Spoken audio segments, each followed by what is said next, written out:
Brooklyn Bridge. The Brooklyn Bridge is one of the oldest suspension bridges in the United States. Completed in 1883, it connects the New York City boroughs of Manhattan and Brooklyn by spanning the East River. With a main span of 1,595.5 feet, 486.3 meters, it was the longest suspension bridge in the world from its opening until 1903 and the first steel wire suspension bridge.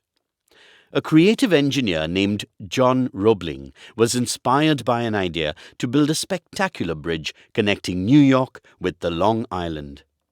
However, bridge building experts throughout the world thought that this was an impossible feat and told Roebling to forget the idea. It just could not be done. It was not practical. It had never been done before.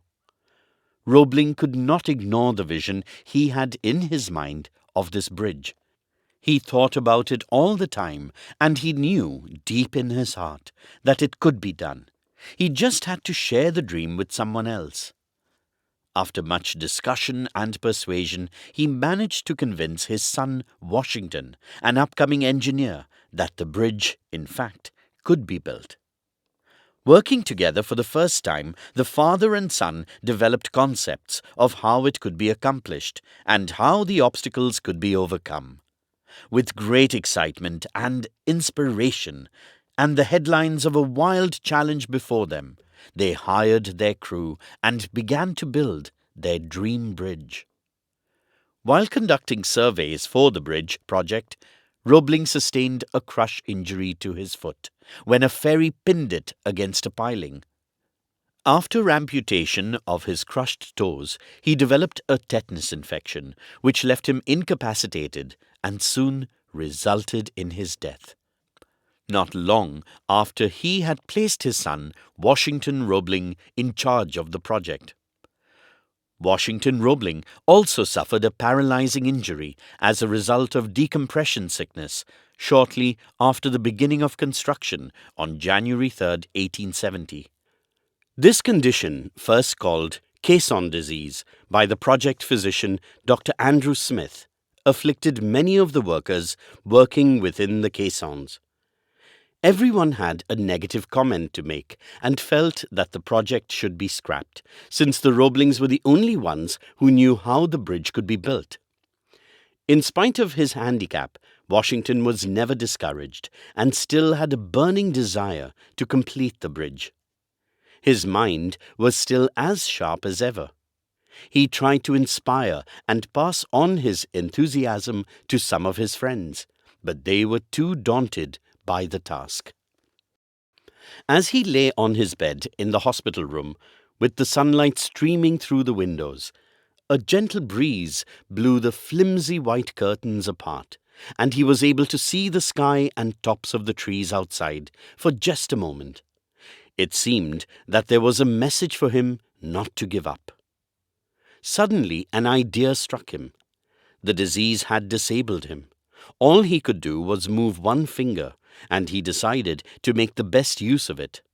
By moving this, he slowly developed a code of communication with his wife. He touched his wife's arm with that finger, indicating to her that he wanted her to call the engineers again.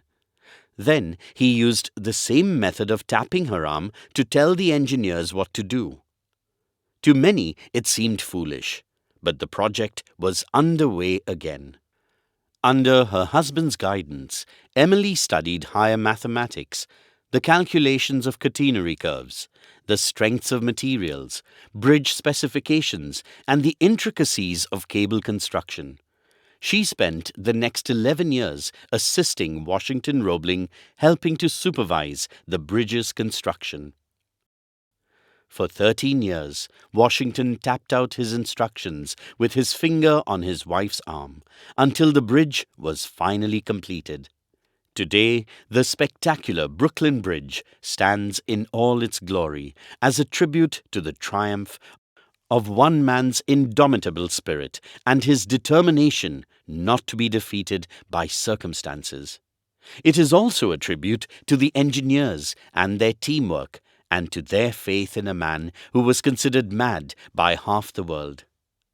It stands, too, as a tangible monument to the love and devotion of his wife, who for 13 long years patiently decoded the messages of her husband and told the engineers what to do. Perhaps this is one of the best examples of a never-say-die attitude that overcomes a terrible physical handicap and achieves an impossible goal.